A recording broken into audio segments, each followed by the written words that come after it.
So we're learning about changes of state, and we are covering solid to liquid to gas, and this is a helpful diagram for you guys to look at for solid, which an example is ice, and then we have a liquid, which is water, and then a gas would be like water vapor, right? And let me grab my pen. So the water vapor would be our gas. So if we have a gas that turns into a liquid, it would go, water vapor would turn into water, so just go backwards, and then water would turn into ice. So that all makes sense. So the other state, so we have melting, we have vaporization, condensation, freezing.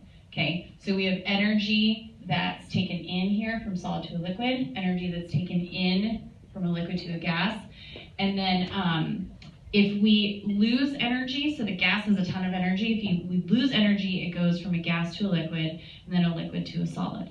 Okay, so the last thing that we don't have on this graph right now is sublimation. So that goes straight from a solid to a gas, okay? So sublimation would be what kind of change in energy?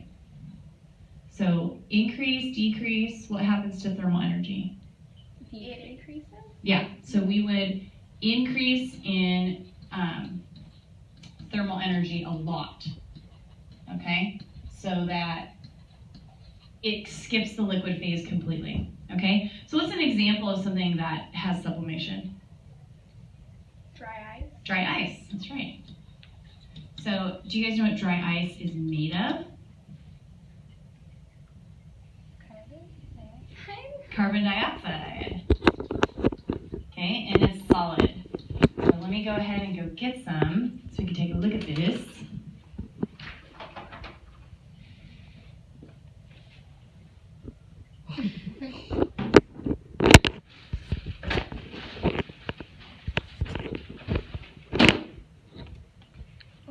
So the dry ice is kept in a cooler, and if you can see it, it's really dry and it's really cold, so you have to use a glove to hold it. It's dangerous to touch it with your hand. You can touch it for like a second, but it's really not good to touch.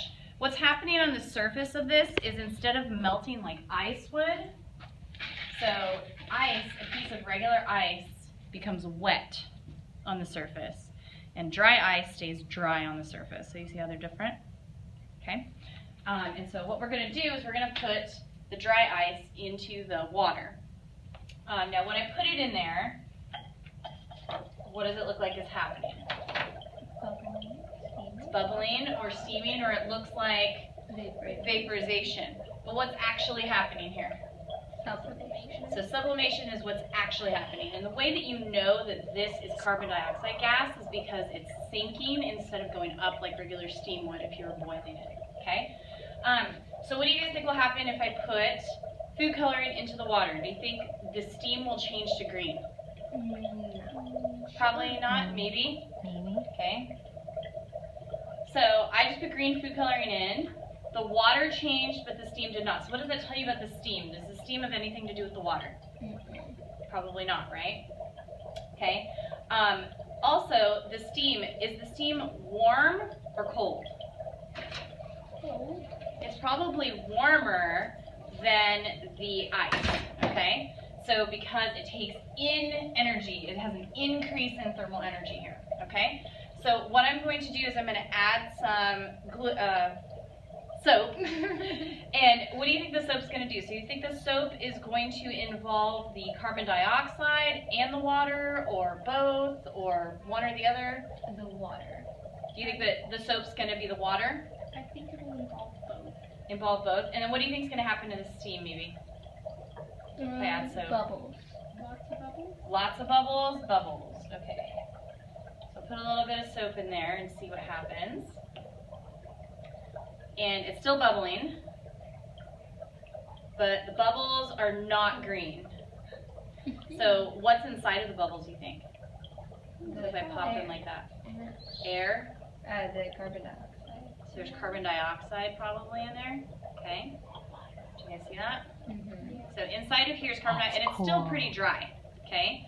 It stays wet on my hands because what do you think the outside of the bubble's made of, the membrane? Water. Water and soap, right? Okay, so that's soapy water on the outside. So it is a little green probably if we had a lot of it, but the inside of the bubble has that gas, okay? Now, if I take the carbon dioxide out, what do you think this ice is going to look like? It's gonna be dry. It's going to be dry. It's not wet at all. Cool, huh? Mm-hmm. That's why we call it dry ice. So when you put dry ice onto a metal surface, it can make a sound. So if this is hot, it'll make a noise. So Try using the handle. use the handle. Very good. So why does it make that sound? What's coming off of the ice? Oh, the ice? Oh, it's heating. Yeah, it's heating the dry The ice is heating up, and so there's gas coming off of it, okay? And then I can do the same thing with a coin. I can push it on there very gently and make a noise. And I can't keep my finger on there for very long because it makes it cold. But you can stick a piece of metal in there. And it'll stay maybe. It won't stay in that one. It's too hot for me. I can't touch it. So that's what dry ice does because there's actually a layer of gas underneath it. So Okay? it's floating. It is floating, yeah. Cool, right? Mm-hmm. Okay, what if I put this back in here? Will it start boiling again? Yeah. Or it's not boiling, what is it? It's sublimating. Sublimating, okay? So you can throw it in there and start the process all over again. Yay, all done.